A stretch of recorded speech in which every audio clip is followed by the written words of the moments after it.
Support from the production of Economic Update comes in part from Democracy at Work, a nonprofit 501c3 organization and publisher of books by Richard Wolff, who is a professor of economics emeritus at UMass Amherst and a visiting professor at the New School University, has authored numerous books on the subject of social economics, including Rethinking Marxism, Understanding Capitalism, and Democracy at Work, A Cure for Capitalism. Further information is available at democracyatwork.info and rdwolf.com.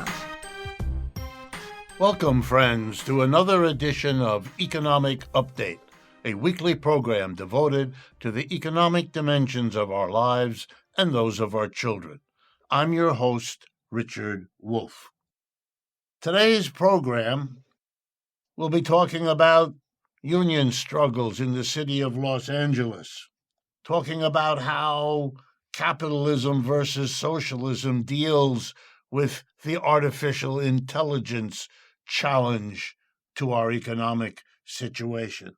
And finally, what Mayor Mamdani in New York City might think about doing when, as has now happened, he is threatened by billionaires that they will leave New York if he dares tax them even a small portion of what they ought to be paying. So let's begin. As I often do, I want to talk to you about a labor struggle because it is part of the change this country needs and because there are really important new militant trade union actions spreading across the United States. A recent one involved the public school teachers and staff of the Los Angeles Unified School District. Things had gotten so bad between the managers and the army of teachers, and it's a real army. If my numbers are correct, the Los Angeles Unified School District cares for teachers, provide meals for, and so on, 400,000 students per day. And the three unions that represent 85% of all those workers means 85% of 83,300 workers. So we're talking about an enormous operation.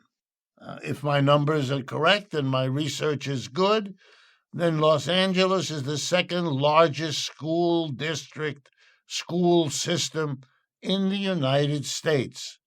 And therefore, what happens there is a very important part of the story of education in the United States.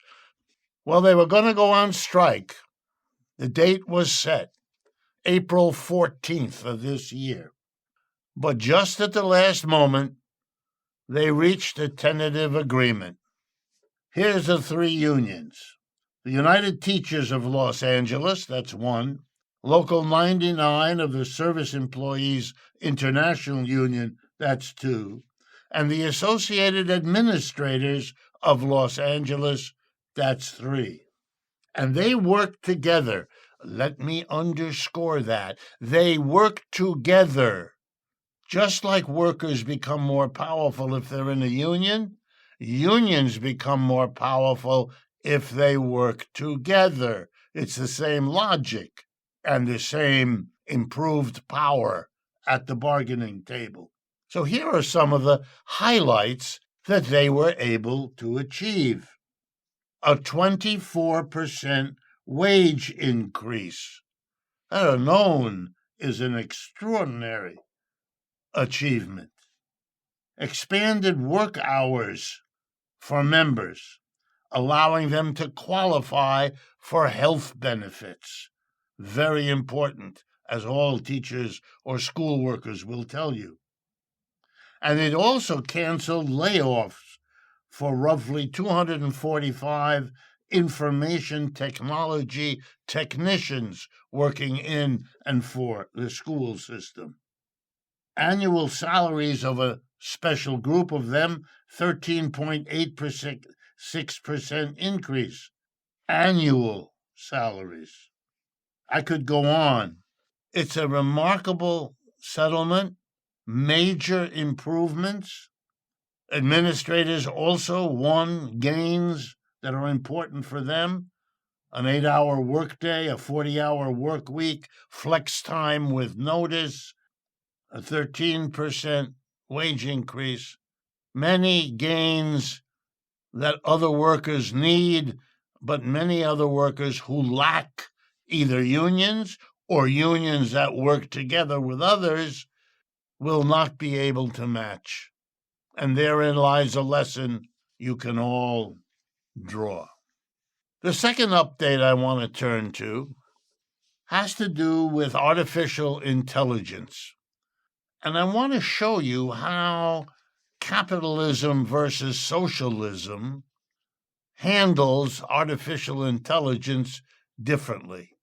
I want you to see that what a new technology does depends much less on the technology itself and much more on the system that installs it.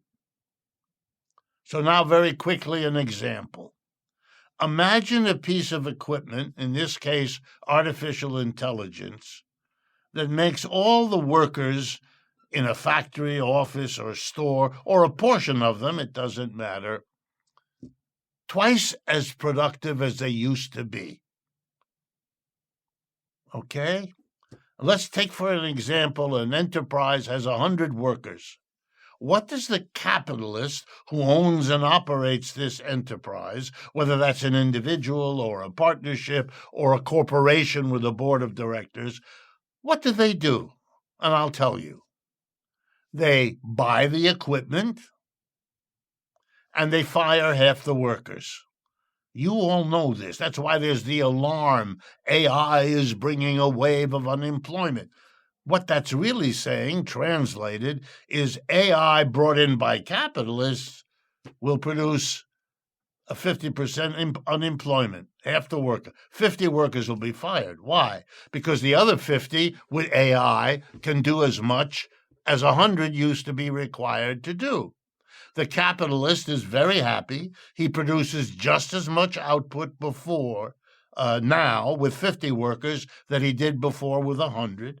He sells all of that. Let's assume he sells it at the same price he always did. He makes the same revenue he always did. And in that revenue is the money to replace the tools and equipment that were used up, plus the money to pay half the workers. He doesn't have a payroll of 100 people, only 50 now. And the profit that he gets, as he always did. But now the profit is larger, and you all know why. Because half of what he used to have to pay to the workers, he doesn't have to pay them anymore. He fired them. So he keeps that part of the revenue that he used to use to pay 50 workers for himself. So his regular profit is boosted by what he gets out of installing AI. That's how it works. Now, who wins in this game? The capitalist. Of course he wins. The workers who keep their job, they don't lose much, but they don't gain anything either. They're still working 8 hours a day, doing and getting the same wage, etc., etc. But for the other half of the workers, the ones who got fired, this is a disaster.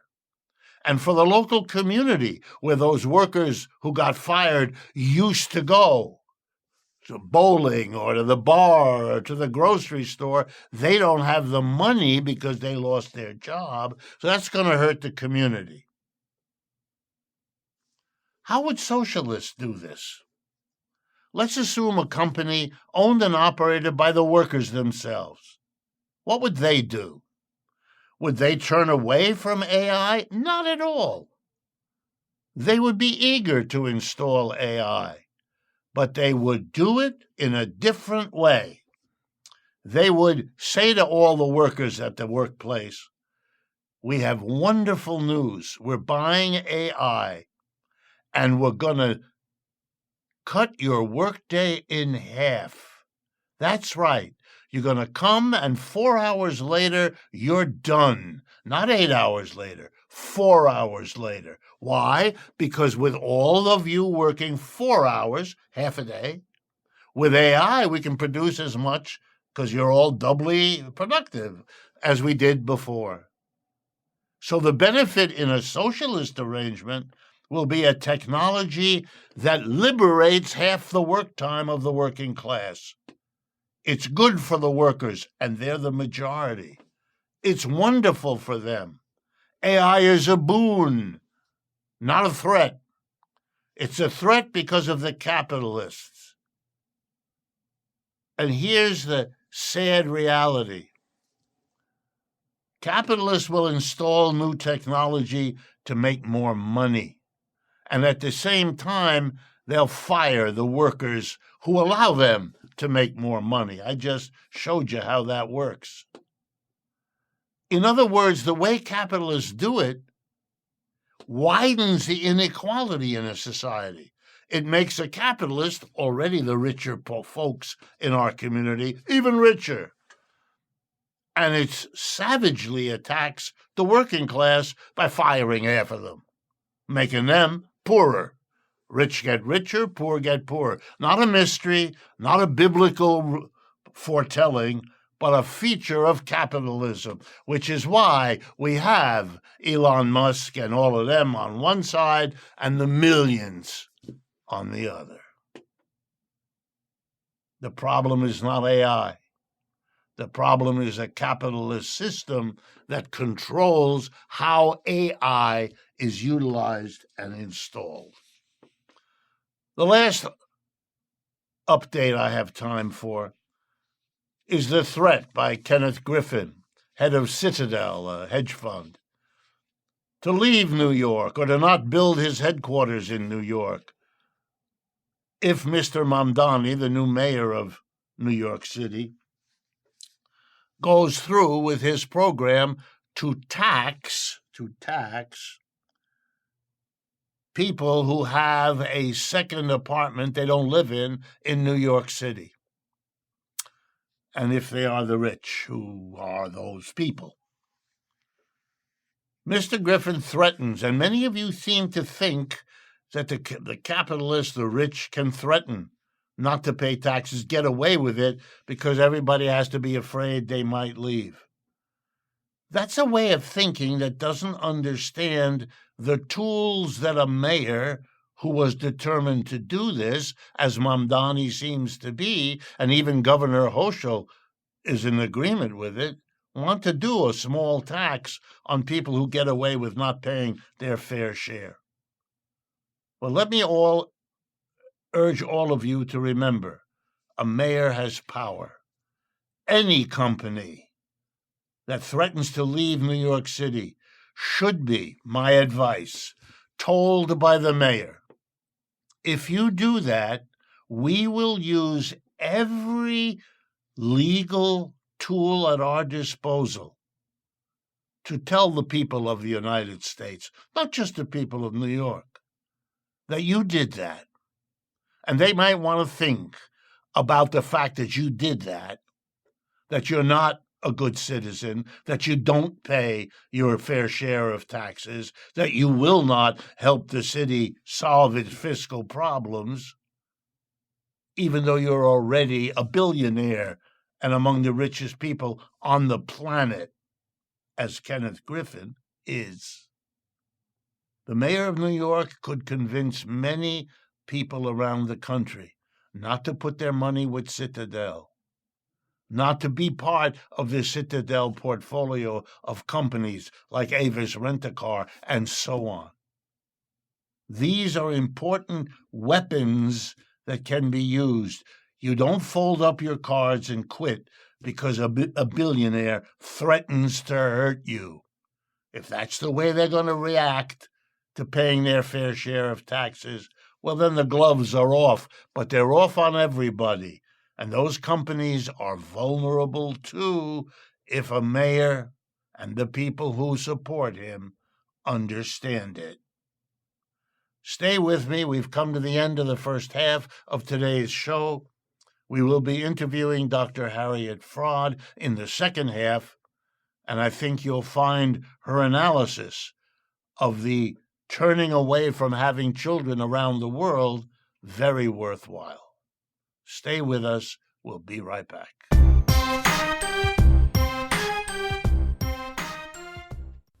You're listening to Economic Update with Richard Wolff, and we will go back soon to more from him. I'm Sasha Lilly, usually found on Against the Grain. I'm here today to raise as much money as possible for this program and for this radio station. If you appreciate the work of Richard Wolff, if you appreciate the fact that KPFA airs Economic Update every week, then I'm asking you to pledge accordingly right now at kpfa.org or 1-800-439-5732. That's 1-800-HEY-KPFA. Richard Wolff underscores the importance of understanding the economy and the connection of the economy to wealth and power in the society, that we can't understand politics as separate from these broader economic forces, who has the power, who has the wealth, and who doesn't.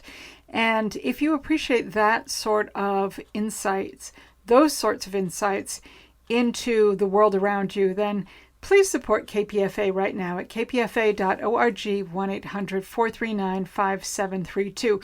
We have many thank you gifts on offer. If you are interested, in this hour we're featuring Mastering the Universe, The Obscene Wealth of the Ruling Class, What They Do with Their Money, and Why You Should Hate Them Even More by fellow Marxist economist Rob Larson for a pledge of $120 or more.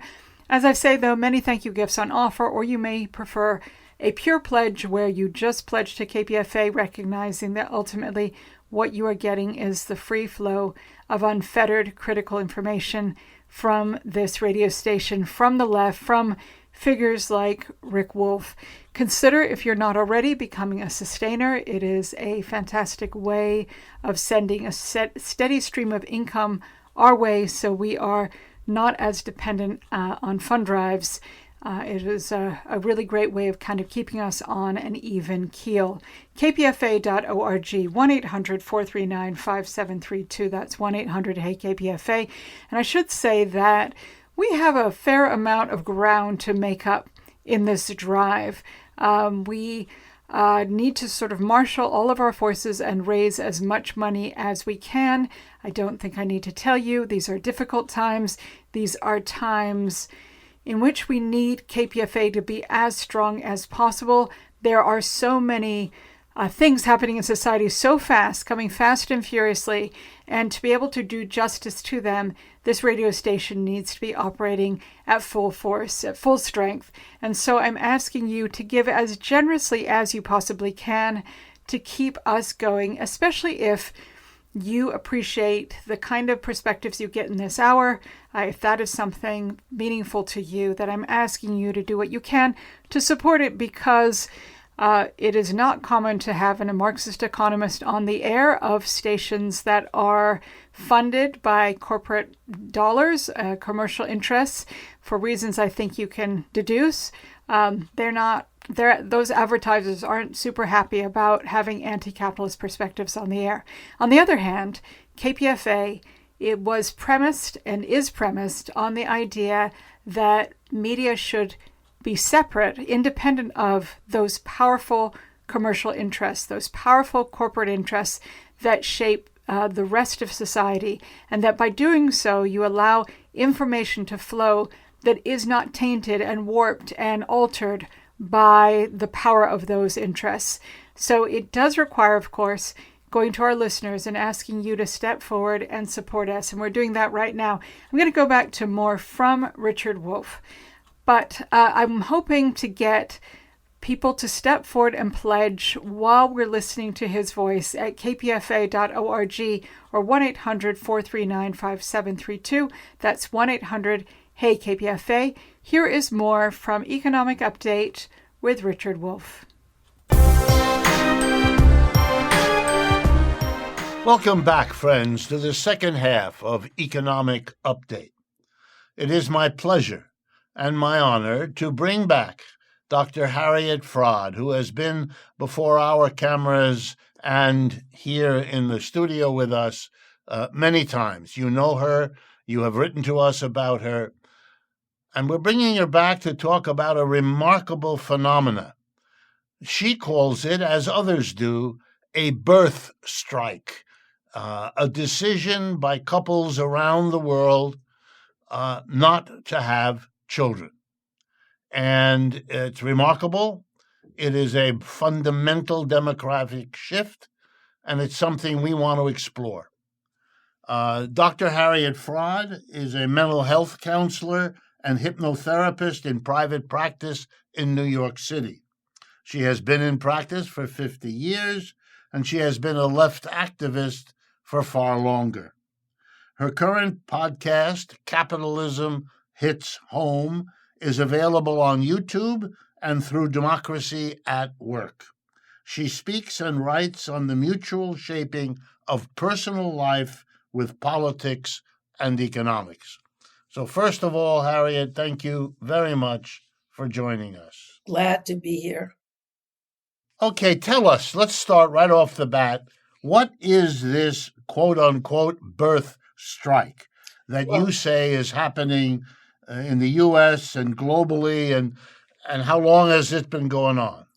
This has been going on for quite a while, and it began in the late 70s, I suppose, but it's getting more and more acute. And it's in every nation in the world except Sub-Saharan Africa. And I'm most informed about the American experience, which is quite serious, although not as serious as places like Korea, which can't reproduce its population. You know, it can reproduce only a tiny fraction of its population. But it's been going on for a while. Can you help us, if you will, situate this birth strike? In other words, why is this happening? What is going on, presumably, if it is happening in so many different parts of the world at different levels of economic, political, cultural development, then it must be something very profound and not associated particularly with the peculiarities of one place or another. So what is it about modern society and presumably about the institutions of marriage and family out of which children usually emerge? Well, what it is really, and I particularly have studied it in the United States, although it is a worldwide phenomenon, except for Sub-Saharan Africa, it has to do with the necessity of two incomes in a marriage to get by. And that has to do really in the United States with the outsourcing of mainly unionized, well-paid male jobs in manufacturing to countries that are much lower salaried, like India, China, Bangladesh, Pakistan, so that people in manufacturing capitalist owners who had to pay $30 an hour to American unionized workers can get away with paying China's salaries were the highest at $5 an hour. It's a big difference. And so the profits could be accumulated because accumulating is the whole idea with capitalism. As Karl Marx said, accumulate, accumulate, accumulate. That is Moses and your profits. And so with salaries lowered, in the United States, the family wage for men was over, and that was pretty universal. And so that both members of a marriage had to work outside the home in order to get by at a standard of living that was lower than they had when they had one well-paid male income. And in the United States, that was not fought by the AFL-CIO. It was fought by the Nordic countries, which have much less of a bleeding of population for several reasons, and in France, where they have excellent public childcare. But in the United States, it's terribly acute. In the United States and Japan, which had none of those things, no help for pregnant women and no maternity and paternity leaves, and a big cut in income if one had a child. And that's what you have in the United States. You have a real problem. When a worker has a child in the United States, if it's a female worker, she will get penalized. It will be assumed, and unfortunately correctly, that if the child has a problem, it'll be the woman who stays home to take care of that child. And so women have a motherhood penalty, whereas women on average get 82% of male salaries. Women who are mothers get around 60% of male salaries. And so it's a severe penalty.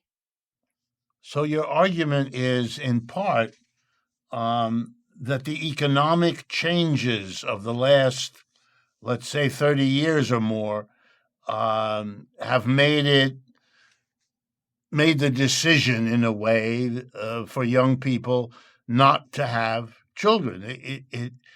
They don't have the time, the energy, the money left over, given their job, work, and income responsibilities, to do it.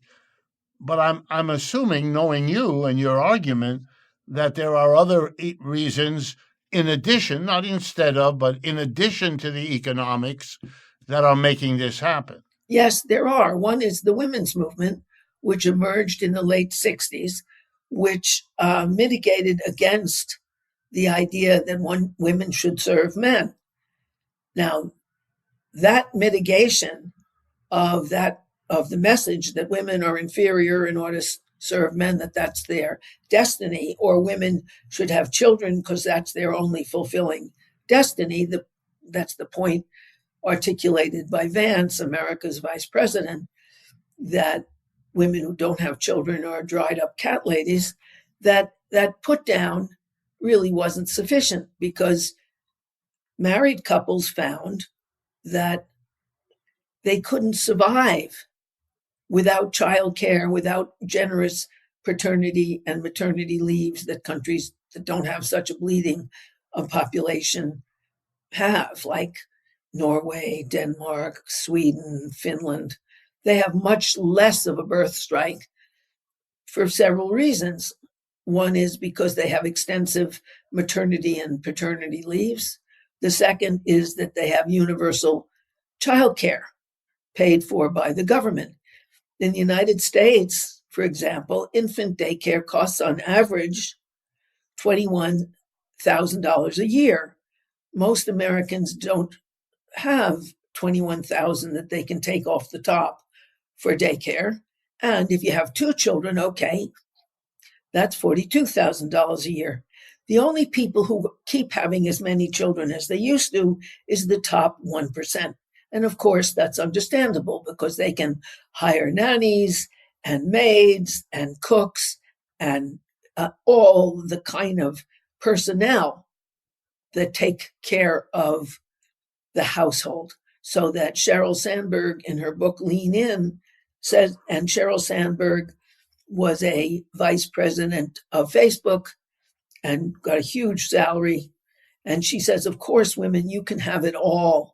You can have children, you can be married, you can have it all. And she didn't mention that while she had it all, she had 9 servants. And of course, that helps and is rare.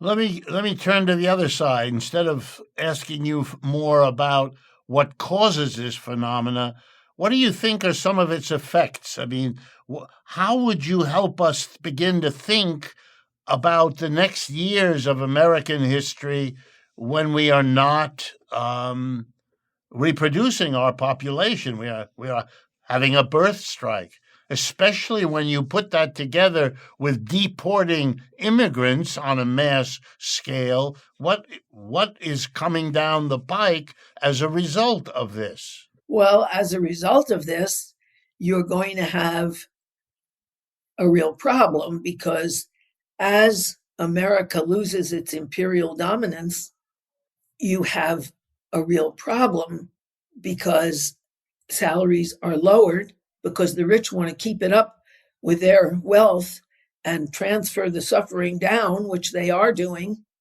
And the discrepancy between the wealthy and the poor is growing all the time. So the 70, what is it, 77% of people are employees, 3% are employers. And so that 77% is thinking, oh my God, I can't afford a child. That's too much.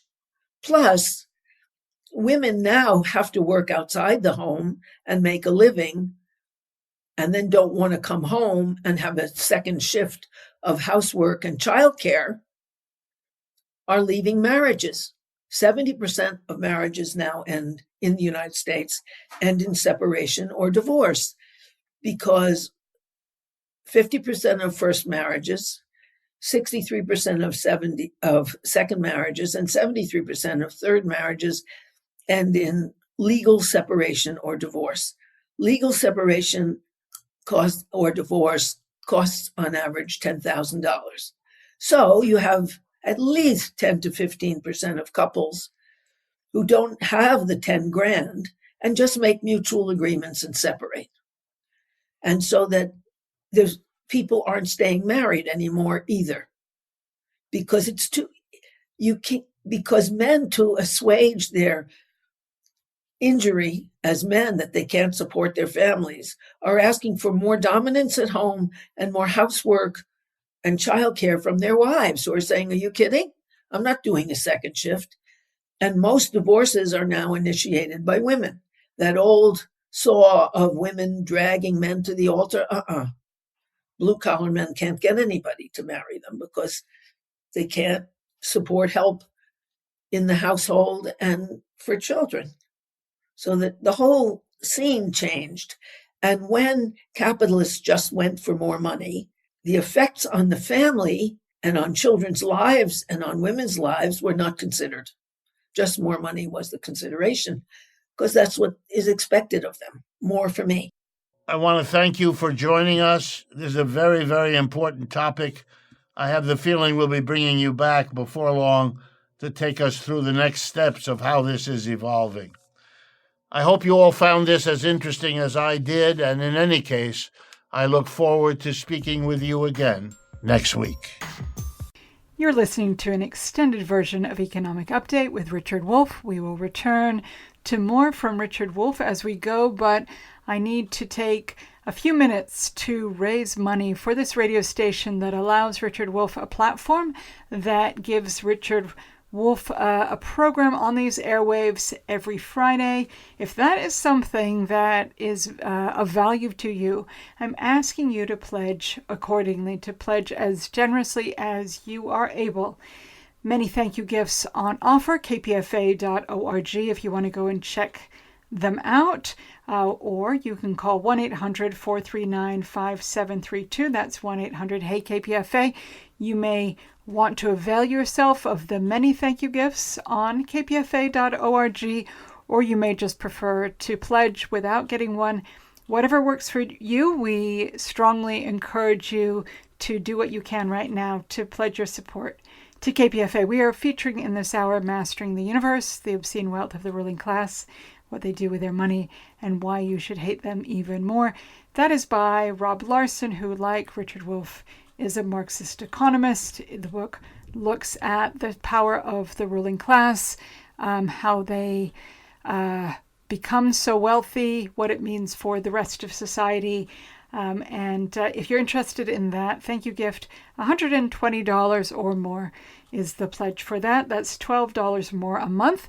I would love to encourage you, if you're not already, to become a guardian of this radio station, a KPFA sustainer. It is a way to fund us on a monthly basis through kind of an installment, an ongoing set of installments, the lifeblood of this radio station, your financial support that keeps us beholden only to you, not to commercial interests, not to corporate sponsors, also not to the state.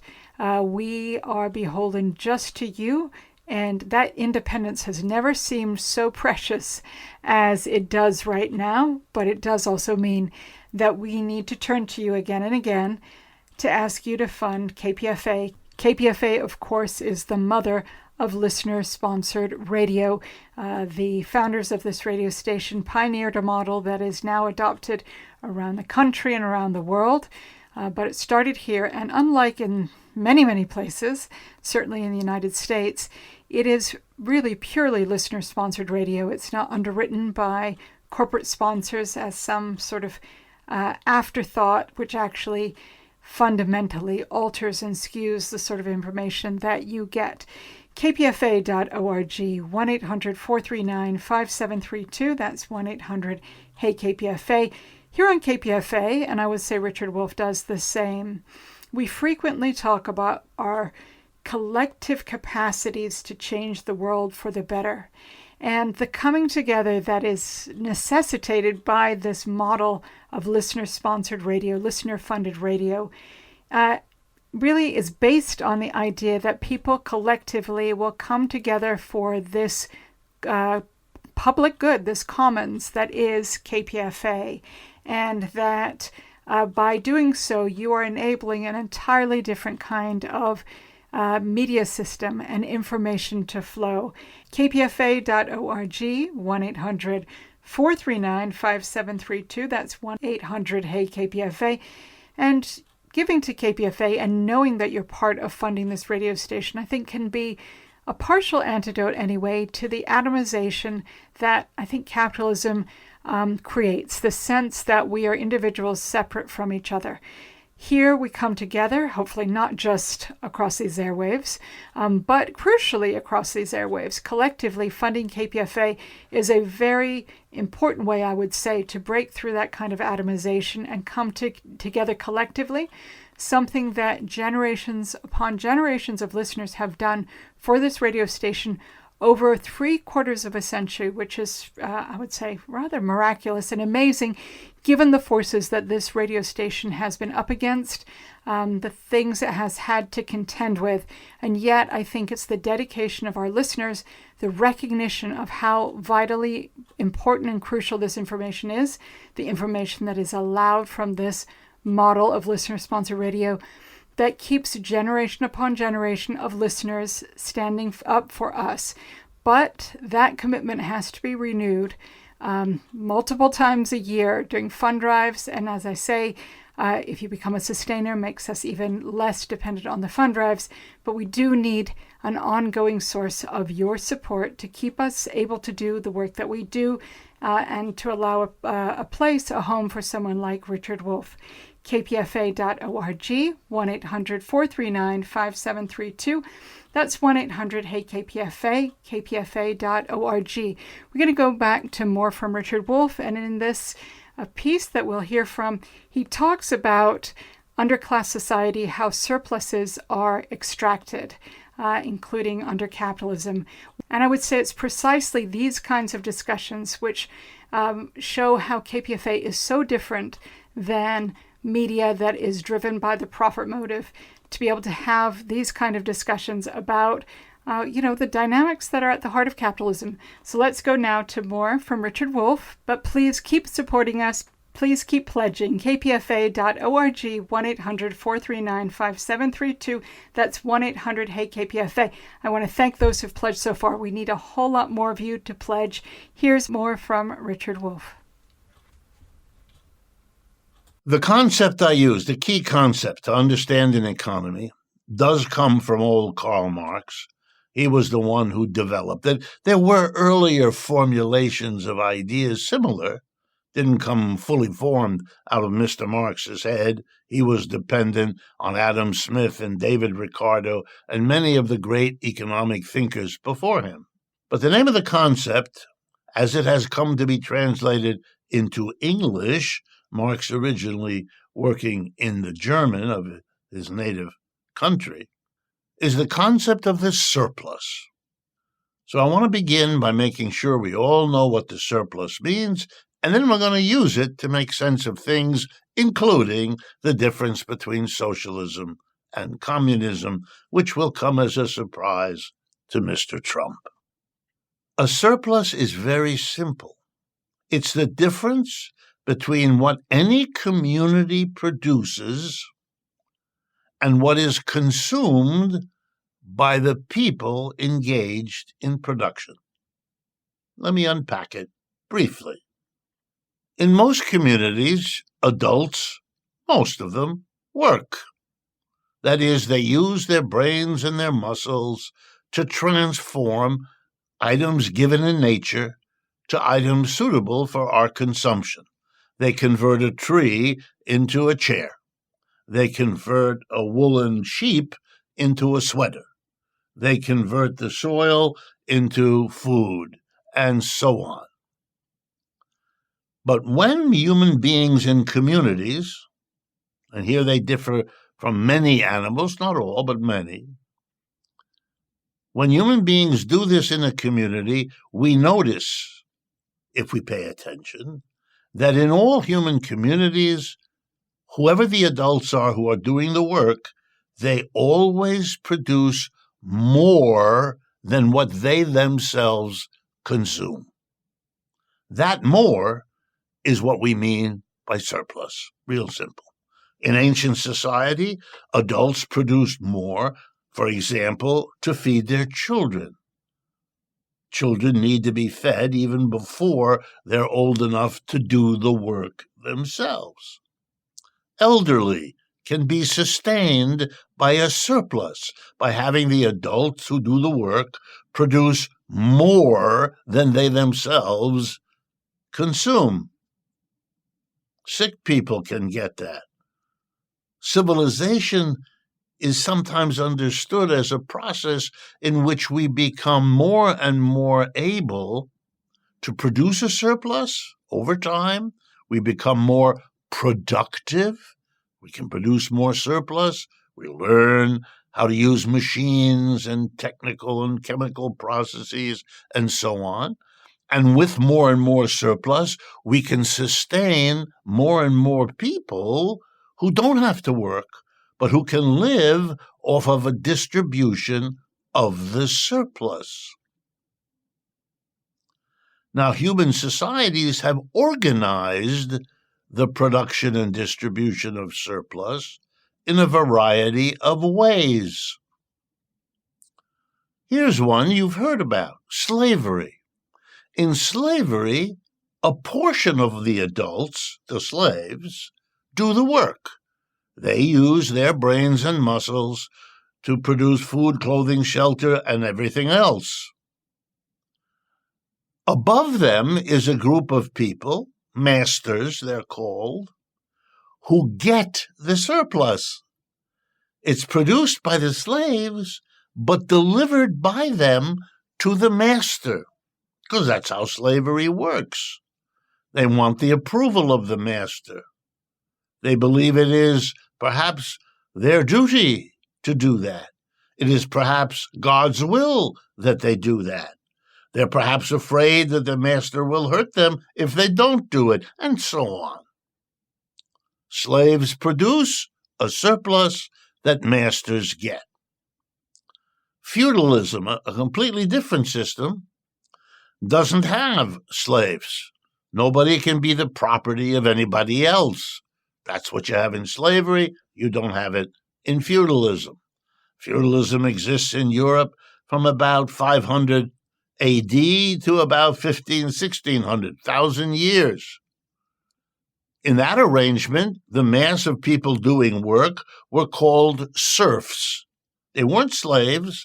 Nobody owned them. Nobody could buy and sell them. They were serfs. They had a right to be on the land where they were born.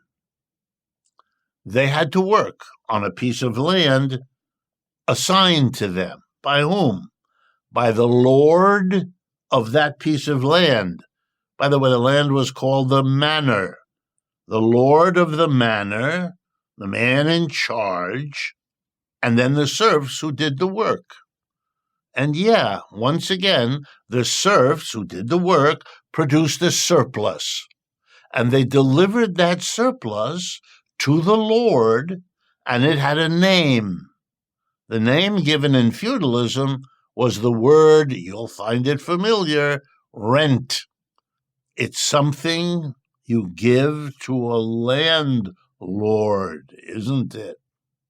And now we come to capitalism, our system, the one we've been living under for the last 200 or 300 years, and that most of the world lives under now. And it isn't like slavery. There are no slaves, not allowed. 13th Amendment of the United States Constitution outlaws it. Most countries do. And we don't have serfs. We have, very interesting, we have people who are employees, a new term. Those people sell their ability to work. That's what happens when they go to work. They say to the employer, I'm going to give you my capacity to work, my brains, my muscles, from 8 o'clock in the morning till 5 o'clock in the afternoon, Monday through Friday. I sell you my labor power, my ability to work. And at the end of the week on Friday, you give me an envelope with money. You buy what I sell. You buy my ability to work, and I sell you my ability to work. Where's the surplus here? Here we go.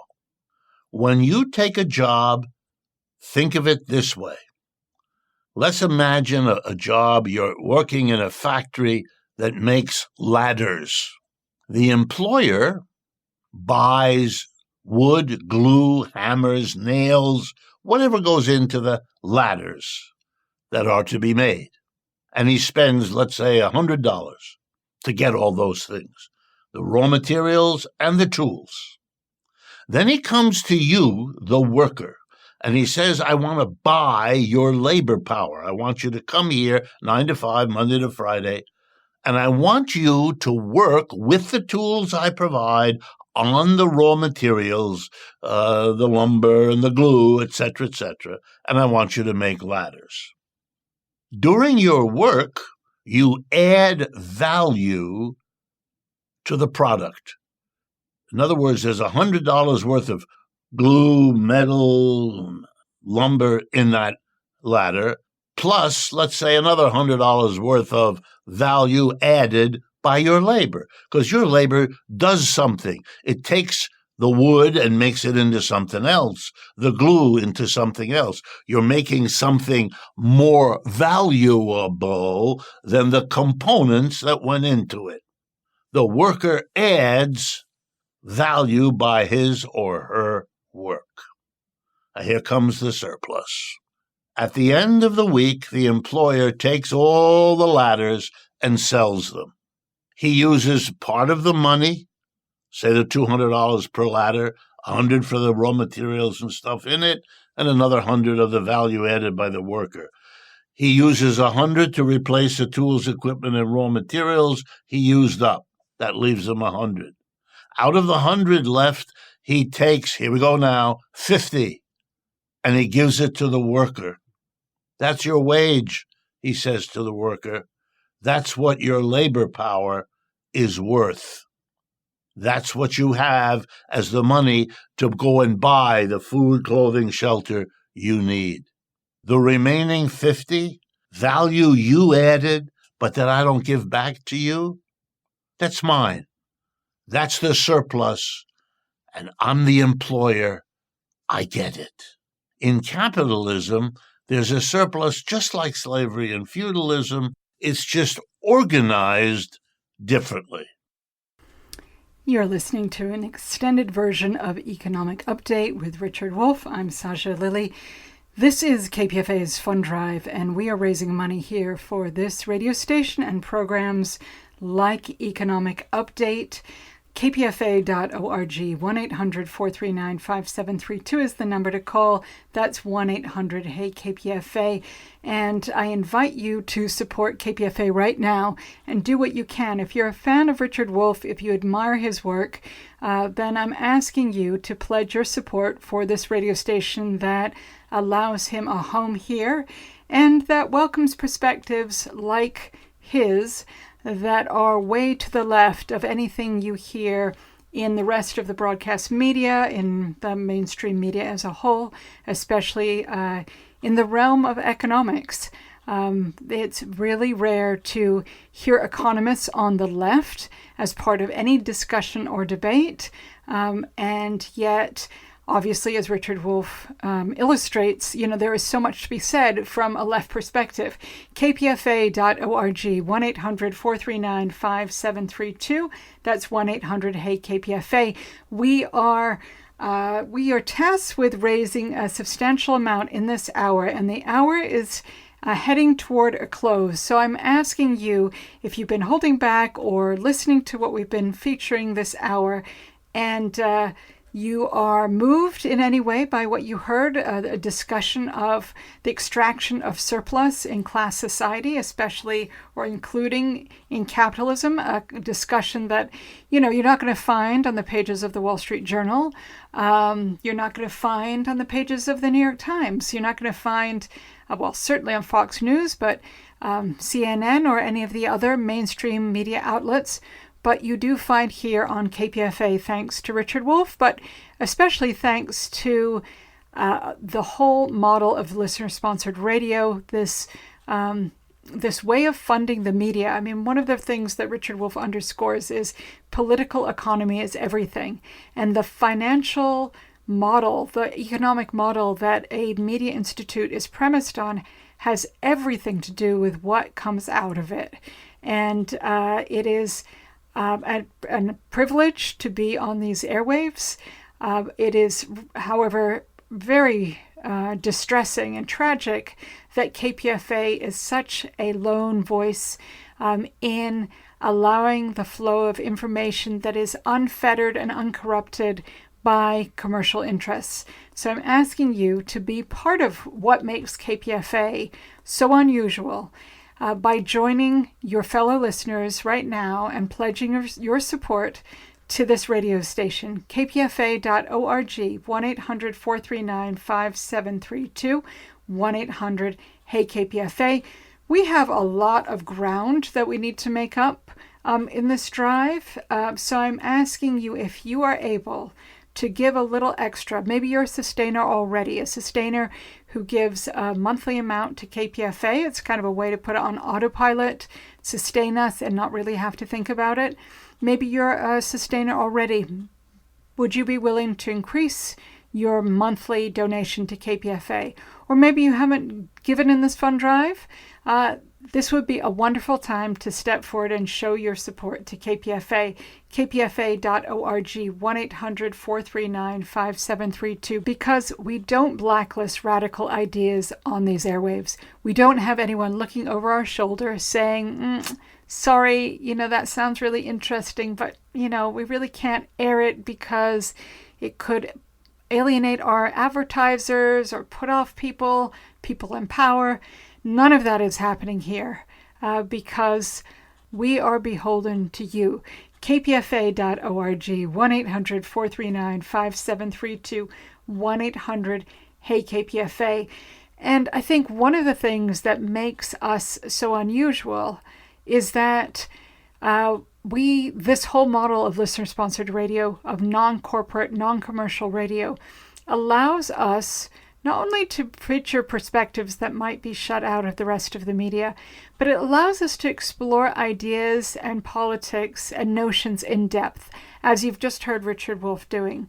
One of the things that has been argued on the left about how the media system censors left-wing voices, even without overt censorship, is that by limiting the length of time in which someone on the radio or on television or elsewhere could expound upon their ideas or their perspective, already makes it so that the media skews center and skews right, and really shuts out the ideas of the left, because ideas, as Richard Wolff shows, are complex. It's not that you have to be steeped in, theory to understand it, but there is a complexity to the ideas that undergird an anti-capitalist perspective, a critical perspective, like the one that we've heard from Richard Wolff. And so without providing enough time, without enough space, that complexity is just shut out, and hence ideas on the left are shut out. We don't do that here on KPFA. We allow for the depth and breadth of ideas to be explored, and as I say, This radio station, which was founded in the depths of the Cold War, does not blacklist ideas. kpfa.org, 1-800-439-5732. That's 1-800-HEY-KPFA. We are getting to the end of the program, and we still have a lot more money we need to make before the hour is up. So I'm appealing to you to please do what you can to step forward for this radio station. If you're a fan of Economic Update, if you support the work of KPFA, to tell us right now, to show us right now that you believe in this radio station and you're going to do what's necessary to keep us going. kpfa.org, 1-800-439-5732. As I mentioned, KPFA was founded in the depths of the Cold War, but the landscape of the media is even more appalling than it was then. The vast majority of media is concentrated in the ownership of just a few corporations and now actually just a few families. And that concentration of media ownership in the hands of billionaire families, of course, it stands to become even more concentrated if the merger from the Trump supporting Ellison family goes through. kpfa.org, 1-800-439-5732. The billionaire class, the 1%, have such incredible power in the society, and it is essential to be able to have a place that can push back against the logics of media owned by the billionaire class. And not just the direct ownership, of course, of media, but what we're seeing, the vast amounts of money that are going into basically propaganda campaigns to try and sway the public in support of things like AI, which, are widely unpopular, but those in the business class, the billionaire class, of course, stand to profit massively from it, and so are spending their millions, doing their utmost to try and sway public opinion and elect political candidates who will do their bidding. I mean, we live in a society awash with the money of the wealthy when so many people are disenfranchised. We are asking you to support a counterforce of sorts. KPFA has, through its history, which is now more than 3/4 of a century, had an outsized impact on the social movements of its time, giving a place and a platform for the movements of the present. We want to be able to do the same for the movements of the future with your help. So for that, I'm asking for your funding, your hard-earned dollars right now. kpfa.org, 1-800-439-5732. We're in the last minute of this hour. We still have not reached our goal. I'm asking for you to step forward right now and do what you can right now to support KPFA. So much is at stake, and we do it together collectively, hour after hour. But I'm asking you, specifically you, to do what you can right now to help us. kpfa.org, 1-800-439-5732. That's 1-800-HEY-KPFA or kpfa.org. Many thank you gifts, of course, at kpfa.org. But what I'm asking from you in the last seconds of this hour is to pull out all the stops if you're able and give as generously as you can toward this collective project, this act of solidarity that is KPFA. This is always how we have done it. On the left, this is how we need to do it to keep going. And with your help, I'm hoping we can do it right now and make the goal that we need to make in this hour. I want to thank all of you who have pledged. You can keep calling. Thank you so, so much.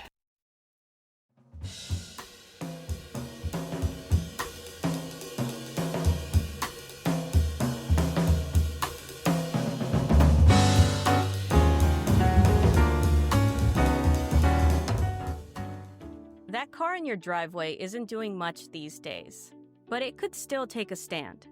At KPFA, we turn old cars, trucks, and boats into fuel for independent journalism, music, and ideas that move people. It's simple.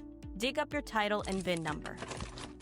Call 877-411-3662 or visit kpfa.org and click Donate Your Car.